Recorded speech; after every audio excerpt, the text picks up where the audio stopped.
Hey guys, I am Sakshi Goswami. Welcome back to आपका अपना channel banking aspirant channel. तो आज इस वीडियो में मैं आपके बहुत बड़े प्रॉब्लम का सॉल्यूशन लेके आई हूँ। वो प्रॉब्लम क्या है कि आप बोलते हैं कि मैम आप द हिंदू पढ़ने के लिए बोल तो देते हो कि टू डू लिस्ट में कि आप 1 घंटा 2 घंटा द हिंदू को दो, लेकिन द हिंदू पढ़ें कैसे ये समझ में नहीं आता है। सब लोग बोलते हैं कि इंग्लिश इंप्रूव होगी द हिंदू को पढ़ने से, बट वो कैसे करें। हम लोग तो काफ़ी टाइम से द हिंदू पढ़ रहे हैं बट इंग्लिश इंप्रूव बिल्कुल भी नहीं हो रही है, हम वहीं के वहीं हैं। तो गाइज़, आज इस वीडियो में मैं आपको सॉल्यूशन बताने वाली हूँ कि आपको एटलीस्ट कैसे पढ़ना है कि आप लोग मार्क्स इंप्रूव कर पाएँ अपने इंग्लिश में भी एंड करंट अफेयर में भी। तो ये वीडियो आप लोगों के लिए बहुत हेल्पफुल होने वाला है। वीडियो को स्किप करके मत देखना और वीडियो को पूरा देखना, जिससे आप लोग को हेल्प मिलेगी कि मैं जो बता रही हूँ ये मेरा खुद का सेल्फ एक्सपीरियंस है। पहले मेरे साथ भी सेम प्रॉब्लम था कि पढ़ तो रही थी द हिंदू बट समझ नहीं आता था कि पढ़ें कैसे, और पढ़ अगर अच्छे से रहे हैं तो मार्क्स क्यों नहीं इंप्रूव हो रहे। सबका यही प्रॉब्लम रहता है, क्योंकि आप लोग के कमेंट्स भी आते हैं मेरे पास और यही कि मैम पढ़ें कैसे। तो स्टार्ट करते हैं आज का वीडियो कि आप लोगों को द हिंदू पढ़ना कैसे है। तो इसके लिए मैंने एक आप लोगों के लिए एक नोट्स बनाया है छोटा सा, आप लोग इसको समझिए, इससे आपको हेल्प होगी, क्योंकि मैंने भी सेम चीज़ फॉलो की थी। 2 क्वेश्चन मन में आते हैं कि न्यूज़पेपर पढ़ने से पहले कि क्या how to read newspaper the Hindu newspaper and why to read the Hindu, कि करना कैसे है और करना क्यों है। ये वाला क्वेश्चन सबके मन में आता है।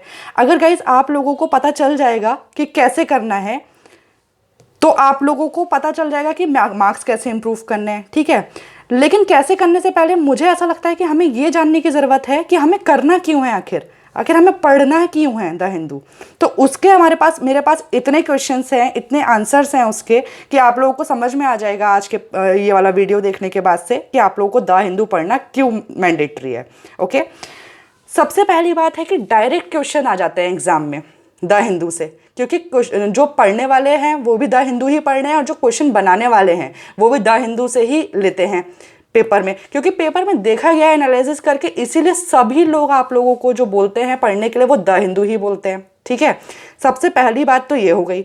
दूसरी बात है कि आपका करंट अफेयर में सबसे ज़्यादा हेल्प करता है। करंट अफेयर सबसे पहले जो कवर करता है वो मुझे ऐसा लगता है कि द हिंदू का पेपर रहता है। द हिंदू में ऐसी करंट अफेयर देखने में के लिए मिलती हैं जो एग्ज़ाम ओरिएंटेड आपकी होती हैं। सबसे अच्छी बात यह है। दूसरा पॉइंट आपका करंट अफेयर हो गया। थर्ड पॉइंट है आपका रीडिंग कॉम्प्रिहेंशन, जो इंग्लिश में आपका हेल्प करता है। वो रीडिंग कॉम्प्रिहेंशन क्लोज टेस्ट भी हो सकता है, कुछ भी हो सकता है जो रीडिंग से रिलेटेड है। तो आपकी रीडिंग स्किल्स अगर अच्छी हो जाती है तो बेसिकली आप लोगों को मैं ये बोलूँगी कि रीडिंग स्किल इंप्रूव करने के लिए हम लोग द हिंदू पढ़ रहे हैं। आपके पास एक वाई का रीज़न मिल गया, रीडिंग स्किल, जो आपकी रीडिंग कॉम्प्रिहेंशन में हेल्प करने वाला है। फोर्थ मोस्ट इंपॉर्टेंट पॉइंट है कि आपका हेल्प करता है जीडी में। जीडी क्या होता है? ग्रुप डिस्कशन, जो आप लोगों का प्री मेंस के बाद होता है, जनरली एसबीआई के पेपर में होता है, एंड इंटरव्यू में हेल्प करता है। अब कैसे करता है, मैं अपना एक्सपीरियंस आपको बताती हूँ। क्या हुआ इस बार के IBPS PO के इंटरव्यू में, बेसिकली 5 मेंबर का पैनल रहता है, जिसमें 4 मेल मेंबर होते हैं और 1 फीमेल मेंबर होती हैं। तो सारे जब मेंबर्स ने मुझसे क्वेश्चन पूछ लिए पैनल में, तो फीमेल मेंबर लास्ट में बोलती हैं मुझसे कि साक्षी आप बता सकते हो कि आज का दिन क्यों फेमस है। तो ये तो मेरा गुड लक बोलेंगे या क्या पता नहीं, मेरे दिमाग में आया इंटरव्यू हॉल में जाने से पहले कि मैंने सोचा कि न्यूज़पेपर एक बार रीड आउट कर लेती हूँ। न्यूज़पेपर पढ़ लिया था, तो क्योंकि पैनिक वाली सिचुएशन वो थोड़ी हो जाती है, इसलिए उस दिन का न्यूज़पेपर ज़्यादातर बच्चे पढ़ना भूल जाते हैं, चाहे उनके वो रेगुलर पढ़ने में हो चाहे ना हो, लेकिन मैंने पढ़ा। तो मैंने उस दिन देखा कि जिस दिन मेरा इंटरव्यू था उस दिन इंटरनेशनल वुमेंस डे था। और ये बहुत बड़ी बात होती है कि अगर आप एक लड़की हैं, विमेन है, उसके बाद भी आपको नहीं पता है कि आज का दिन क्यों फेमस है। तो इसलिए मैंने पढ़ा और मैं अच्छे से आंसर दे पाई, यहाँ तक कि मैंने उसकी थीम वगैरह सब बता दी, तो वो लोग काफ़ी खुश भी हुए मुझसे। तो आप समझ रहे हैं कि द हिंदू पढ़ने का फ़ायदा मुझे कहाँ तक मिला है, एंड तक इंटरव्यू तक मुझे फ़ायदा मिला द हिंदू का, ठीक। अब बात करते हैं वोकेबलरी, सबसे अच्छी चीज़। अगर हम लोग देखा जाए तो क्यों हम लोगों को इंग्लिश न्यूज़पेपर पढ़ना, क्यों हमारे लिए इंग्लिश ज़रूरी है। गाइस, इंग्लिश हम लोगों के लिए कम्युनिकेटिव लैंग्वेज के लिए भी और ग्रामर के अगर पॉइंट ऑफ व्यू से देखें तो दोनों के लिए हमारे लिए द हिंदू का न्यूज़पेपर पढ़ना मैंडेटरी है। वॉकैब्स आपको ऐसी ऐसी देखने के लिए मिल जाती हैं जो आप लोगों ने कभी नहीं पढ़ी होंगी, तो उससे आप लोगों को क्या होगा कि आपका वॉकैब का, आपका जो वर्ड का कलेक्शन होगा वो आप लोगों के पास बढ़ेगा। तो आप क्या कभी आपको लगता है कि आप लोगों को स्पीकिंग की इंग्लिश के लिए या किसी भी चीज़ के लिए आप लोग को फिर दूसरा कुछ करने की ज़रूरत है अगर आप द हिंदू पढ़ते हैं तो 5 मेजर पॉइंट मैंने आप लोगों के लिख दिए हैं यहाँ पर, वो है कि क्यों आपको द हिंदू पढ़ना है। ओके। अब कुछ बातें आ जाती हैं कि डूज एंड डोंट्स, कि आपको पढ़ने टाइम पे करना क्या है और क्या नहीं करना है। तो सबसे पहले मैं नहीं करने की बात करूं तो ज़्यादा अच्छा रहेगा, क्योंकि हम लोग सबसे ज़्यादा ये काम करते हैं जिसके वजह से हम जो बोल रहे हैं कि मैम मार्क्स नहीं उठते, वो ये रीज़न है। ज़्यादातर बच्चों के साथ ये रीज़न है, क्योंकि हम लोग भी कहीं ना कहीं ये कर रहे थे, लेकिन कुछ चीज़ों से सुधार मिला, इसलिए हम आपको वो बता पा रहे हैं। अब वो क्या है, डोंट कलेक्ट स्क्रीनशॉट। हम लोग क्या करते हैं कि जहाँ देखा कि अगर हम लोग ऑनलाइन पढ़ रहे हैं या फिर फ़ोन में पढ़ रहे हैं, लिया स्क्रीनशॉट कि यार एडिटोरियल अच्छा आया है, बहुत उस समय तो हम बहुत अच्छा फील कर रहे होते हैं कि अच्छा है, पढ़ेंगे। स्क्रीनशॉट लेने के बाद से आपको भी पता है कि वो आपकी गैलरी में सबसे पीछे चला जाता है, आपको याद भी नहीं रहता है। क्या आपके घर में बर्थडे सेलिब्रेशन या कुछ भी होता है तो वो फोटोज़ आप लोग क्लिक करने के बाद दोबारा देखते भी हो? वैसे ही सेम इसका होता है द हिंदू का। आपने ले लिया स्क्रीनशॉट, चला गया पीछे, वो सब नहीं करना है। चाहे न्यूज़पेपर रीड करते टाइम पे भी आप फोटो ले लेते हो कि नहीं ये टॉपिक अच्छा लग रहा है, हम पढ़ेंगे, बट कोई नहीं पढ़ता है गाइस, ट्रस्ट मी, कोई नहीं पढ़ता है। तो एक तो ये काम नहीं करना है, ओके। फिर क्या है, don't focus on other newspaper. सबसे बड़ा पॉइंट, हम लोगों को क्या लग रहा होता है कि यार द हिंदू पढ़ रहे हैं, लेकिन इसमें तो कुछ न्यूज़ कवर हो रही होंगी, हम अगर 2-3 न्यूज़पेपर पढ़ें तो शायद हमसे बेहतर कोई होगा ही नहीं, हम लोगों को पढ़ना चाहिए, हम पढ़ाकू बन जाएंगे, एग्जाम में नंबर आ जाएंगे। ऐसा कुछ नहीं होता है गाइस। अगर आप मेरी बात का यकीन मानेंगे तो यकीन मानिए कि द हिंदू ही पढ़ने में आपको 2 से 3 घंटा, 3.5 घंटा, 4 घंटा भी बोल सकते हैं कि लग जाता है। तो आपके पास क्या टाइम है दूसरा न्यूज़पेपर पढ़ने का? अगर आप लोग एक एग्जाम की तैयारी कर रहे हैं तो बिल्कुल भी हमारे पास टाइम नहीं होता है, इसलिए मैं यही बोलूँगी कि द हिंदू पे ही फोकस कीजिए, कोई दूसरा न्यूज़पेपर आप लोगों को उठाने की ज़रूरत ही नहीं है। फिर ये थर्ड पॉइंट क्यों लिखा मैंने, अगर ये सेकंड पॉइंट लिखा है, डोंट रीड फाइनेंशियल न्यूज़पेपर। अब फाइनेंशियल न्यूज़पेपर में आपका जैसे कि हो गया इकोनॉमिक्स टाइम हो गया, बिजनेस स्टैंडर्ड हो गया, या फाइनेंशियल न्यूज़ से रिलेटेड जो भी आपका पेपर आता है, अगर आप उसको पढ़ने बैठ रहे हैं तो आपको लगता होगा कि यार द हिंदू में हम बेसिक न्यूज़ कवर कर ले रहे हैं, लेकिन बैंक का एग्जाम दे रहे जा रहे हैं तो फाइनेंस की न्यूज़ हमें पता होना बहुत ज़रूरी है। ठीक है, पता होना ज़रूरी है, मैं मानती हूँ। तो क्या गाइज द हिंदू के न्यूज़पेपर में आपको देखने के लिए नहीं मिलती है? बिल्कुल मिलती है। आप उस पर टाइम दीजिए, उसको पढ़िए। आप 4 न्यूज़पेपर अलग अलग पढ़ने से अच्छा है कि एक न्यूज़पेपर पढ़िए, बट अच्छे से पढ़िए, और उसके लिए वो द हिंदू बहुत ज़्यादा ठीक रहता है। आप इस बात का यकीन मानिए, उससे पेपर में क्वेश्चन देखने के लिए मिलते हैं। ठीक, अब आ जाते हैं डूज, जो कि बहुत इंपॉर्टेंट है, जो आपको करने हैं द हिंदू से। वो क्या है, अब कलेक्ट करनी है न्यूज़ आपको, कि आपके लिए ज़रूरी कौन सी है और ऐसी ही कौन सी है कि जिसको आप लेट गो कर देंगे तो कोई फ़र्क नहीं पड़ता। और दूसरा मैंने क्या लिखा है, मेक नोट्स। अब आप बोलेंगे कि मैम ये तो कॉन्ट्राडिक्ट कर गया, आपने अभी यहाँ बोला कि नोट नहीं बनाने, आप यहाँ पे बोल रहे हैं कि नोट्स बनाने हैं। लेकिन गाइज नोट्स नहीं बनाने का मतलब था कि आपको कॉपी नहीं भरनी है पूरी बैठ के, कि पूरी न्यूज़ उतारने बैठ गए। ठीक है, आपको क्या करना है कि नोट्स बनाने हैं, 1 लाइनर फॉर्म में बनाने हैं। जो आपको इंपॉर्टेंट लग गया उसको आप 1 लाइन में लिखिए, उससे रिलेटेड थोड़ा बहुत, हाँ 1 लाइन का मतलब कि 2-3 लाइन में लिख सकते हैं, जिससे आपको चीज़ें समझ में आए, आपको क्लियर होने से मतलब है। तो छोटी छोटी चीज़ें आपको करनी है, आपको टाइम नहीं वेस्ट करना है। Second one is collect abbreviation. अब अब्रीविएशन क्या होते हैं, एब्रीविएशन का मतलब होता है कि जो शॉर्ट फॉर्म आ जाती हैं।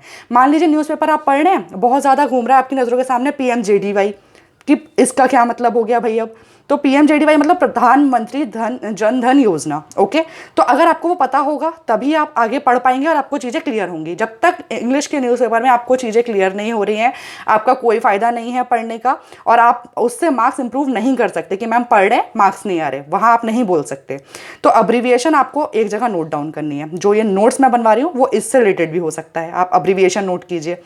Collect new appointments, new schemes, extra लिख दिया है मैंने, क्योंकि बहुत सारी ऐसी चीज़ें होती हैं जो इन पेपर में हम लोगों को नई नई मिलती हैं।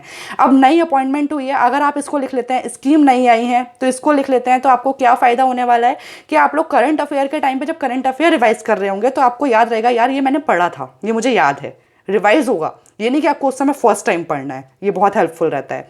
अब क्या करना है, कलेक्ट न्यू वर्ड, वही जिसके लिए मैं बोलती हूँ कि क्या, वॉकैब। बहुत ऐसे वर्ड होते हैं जो आपके सामने नए आएंगे, उन्हें आप लिखिए, उनका हिंदी मीनिंग, इंग्लिश मीनिंग लिखिए, सिनोनियम एंटोनियम्स लिखिए उनके, और उससे कोशिश कीजिए कि 1-1, 2-2 सेंटेंस अगर आप बना पाएं। सेंटेंस बनाने से क्या होता है कि हम अपने तरीके से सेंटेंस बनाते हैं गाइस उन वर्ड्स से, तो वो हमें लाइफ टाइम याद रह जाते हैं। ठीक है, अगर हमें अभी तक भी इंग्लिश के जो वर्ड्स याद हुए हैं वो क्यों याद हुए हैं, क्योंकि वो हमारे यूज़ में आते हैं। ठीक है, इसलिए हम लोगों को वो याद रह जाते हैं। तो अब आपको द हिंदू के पेपर के साथ भी यही करना है। अब नोट में मैंने क्या लिखा है जो कि ज़रूरी है, जो एक छोटा सा टॉपिक मैं बोलूँगी कि है, लेकिन अगर आप इसे पढ़ते हैं तो आपको द हिंदू पढ़ने में मज़ा आने लगेगा। वो क्या है कि रीड आर्टिकल रिलेटेड टू, किससे related, RBI, SEBI, IRDAI, budget, banking, world bank, IMF, other international organisation हो गए। इसमें मैंने और भी लिख सकती थी, पर वो पेपर भरने से कोई फ़ायदा नहीं था। जो जो मुझे याद आया इस टाइम पे तो वो मैंने लिख लिया। अब ये बैंकिंग टर्म से रिलेटेड हो गया, आपका आ जाएगा आपके पेपर में, पूछ लेता है इससे रिलेटेड आप जो भी है वो पढ़ सकते हैं। जैसे आरबीआई है तो हेडक्वार्टर कहाँ है, गवर्नर कौन है, सेम सेबी है, चेयरपर्सन कौन है, कहाँ इसका हेडक्वार्टर है, ये सब चीज़ें, कब इसका फाउंडेशन ईयर रहा था। तो ये सब चीज़ें अगर आप पढ़ेंगे तो एक तो आपके पास टॉपिक हो जाएगा पढ़ने के लिए कि द हिंदू में आपको पढ़ना क्या है, कैसे पढ़ना है, और उससे कैसे आपको छोटे छोटे नोट्स बनाने हैं जो आपको याद रहें, जैसे आप बाद में रिवाइज करें तो आपको वो ध्यान आए कि हाँ ये हमने किया था। और सबसे इंपॉर्टेंट टॉपिक क्या होता है कि अगर हम न्यूज़पेपर पढ़ रहे हैं और अगर हमें हॉट टॉपिक के बारे में नहीं पता गाइस, तो कोई फायदा नहीं है न्यूज़पेपर पढ़ने का। समझ पा रहे हैं मैं क्या बोल रही हूँ? हॉट टॉपिक जैसे अभी कोविड चल रहा है, कुछ दिन पहले हमारा फार्म्स लॉ चल रहा था, बहुत सारे ऐसे टॉपिक होते हैं जो हर दिन नए नए होते हैं, तो आप उन टॉपिक पे पढ़िए। वो न्यूज़ नेशनल भी हो सकती है, इंटरनेशनल भी हो सकती है। तो ये तो मैंने आपका एक छोटा सा तैयार किया था कि why to read the Hindu newspaper. समझ आ गया होगा कि आपको क्यों पढ़ना है, बट हाउ टू रीड अब मैं आपको बताती हूँ न्यूज़पेपर से। ओके, न्यूज़पेपर से बताती हूँ। तो ये आपका आज का न्यूज़पेपर है, 22 अप्रैल दिख रहा होगा। पूरे पेज पे आजकल कोविड की न्यूज़ आ रही है गाइज। आप लोग भी अपने घर में सावधान रहें, अच्छे से रहें, सबका ख्याल रखें, खुद का भी ख्याल रखें।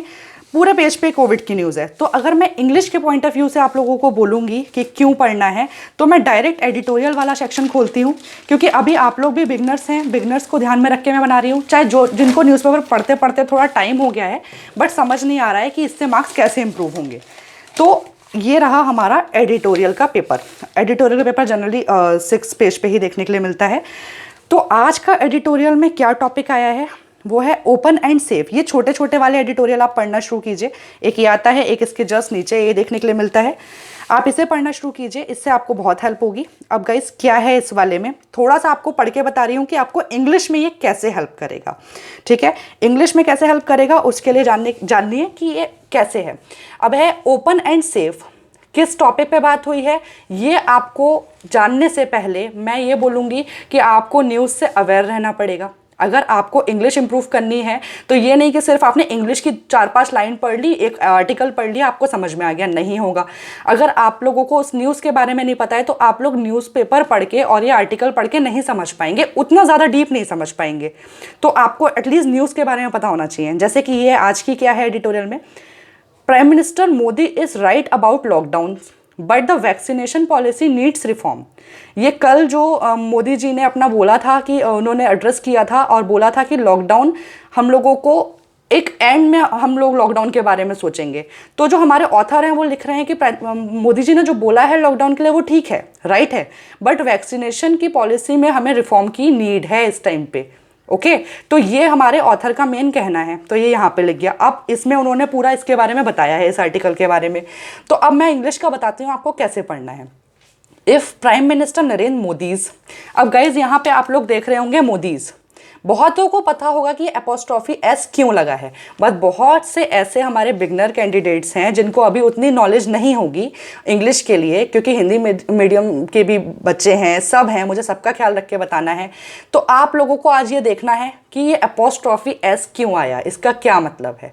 ठीक, एक काम आपका मिल गया पहली ही लाइन में इंग्लिश रिलेटेड कि आप लोगों को क्यों जानना है ये और कहाँ से आपको पता चलेगा, वो मैंने आपको बता ही रखे हैं सोर्स।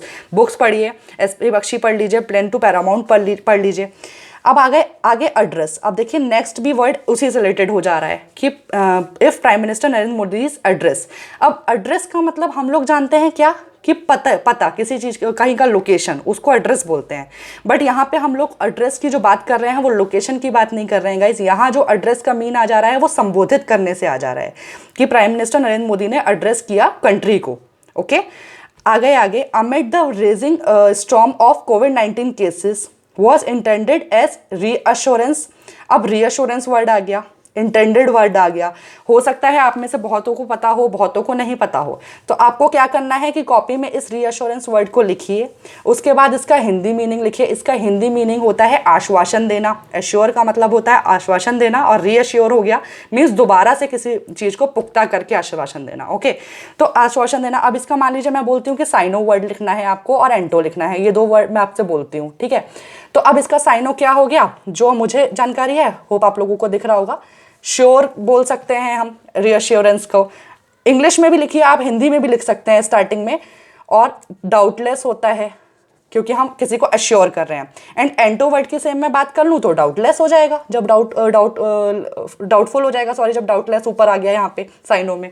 ओके, तो रीएश्योरेंस वर्ड का हमें पता चल गया। अब हम लोग क्या करेंगे कि जब अपना शाम को वॉकअप का रिवीजन करते हैं टू डू लिस्ट के अकॉर्डिंग, उस टाइम पे हम लोग इस वर्ड को दोबारा पढ़ेंगे। सुबह में लिखा, इसको दोबारा पढ़ेंगे तो हम लोगों को पता चल जाएगा। अब इससे सेम एक हम स्मॉल सेंटेंसेस एक दो बना लेंगे जिससे हम लोगों को पता चल गया कि रीएश्योर वर्ड का मीनिंग क्या होता है। अब फिर आगे बात करते हैं ऑफ द गवर्नमेंट्स कमिटमेंट। अब फिर गवर्नमेंट्स आ गया अपॉस्ट्रोफी एस। आप लोग मेरे कहने का मतलब समझ रहे होंगे कि हम लोगों को जब यहाँ पे मीनिंग पता चल जाएगा तो ऐसे हम लोगों को न्यूज़पेपर में बार बार देखने के लिए चीज़ें मिलेंगी गाइस, और हम लोग क्लियर हो जाएंगे कि ये क्यों हुआ है। ओके, टू अवर्टिंग। अब टू के बाद जनरली सुना है कि मैम फर्स्ट फॉर्म आती है वी की और कुछ नहीं आता, बट यहाँ पे वी फर्स्ट फॉर्म के साथ आईएनजी भी आ गया। इसको आपको जानना है कि क्यों आया है। Economic decline and revamping of health facility, he provided little insight into specific measures. Okay, तो आप लोगों को मैं यही बताना चाह रही हूँ कि अगर आप लोग न्यूज़पेपर पढ़ते हैं तो इंग्लिश की ग्रामर के से रिलेटेड, वॉकैब से रिलेटेड हम लोगों को बहुत सारी चीज़ें जानने को मिलती हैं। हम लोगों को वो लाइंस पढ़ते पढ़ते समझना है कि ये क्यों बोला गया है। ये आप लोगों को मैं इसके थ्रू बताना चाहती थी, इस वीडियो के थ्रू, कि आपको ऐसे पढ़ना है और ऐसे पढ़ने से आप लोगों का इंग्लिश में हेल्प होगा। अब मान लीजिए आप ये पढ़ रहे हैं, आप लोग डेली पढ़ते हैं, तो आप लोगों को रीडिंग कॉम्प्रिहेंशन करते टाइम पे स्किमिंग की आदत हो जाएगी। आप लोग पढ़ते पढ़ते टाइम पे आप लोगों को पता चलने लगेगा कि स्किमिंग कैसे करनी है। तो ये रीडिंग कॉम्प्रिहेंशन में पेपर में बहुत ज़्यादा हेल्प करता है, क्योंकि मेंस में आप लोगों को सिर्फ एक आरसी देखने के लिए नहीं मिलता है, काफ़ी आरसी आ जाते हैं गाइस, 2 से 3 आरसी देखने के लिए मिल जाते हैं। क्लोज टेस्ट में हेल्प करेगा, बहुत हेल्प होगी आपको। होप मैं आप लोगों से यही उम्मीद करती हूँ कि आप लोगों को ये वीडियो मेरा अच्छा लगा होगा और आप लोगों का जो भी डाउट होगा अभी तक का वो क्लियर हो गया होगा। गाइस, वीडियोस अच्छे लग रहे हैं तो मुझे भी सपोर्ट चाहिए आप लोगों का। मेरे वीडियोस को लाइक कर दीजिए, शेयर कर दीजिए, चैनल सब्सक्राइब कर दीजिए और डेली बने रहिए। टू डू लिस्ट फॉलो कीजिए, हम लोग को सिलेक्शन एक दिन लेना है। Okay guys, thank you for watching this video. मिलते हैं नेक्स्ट वीडियो में।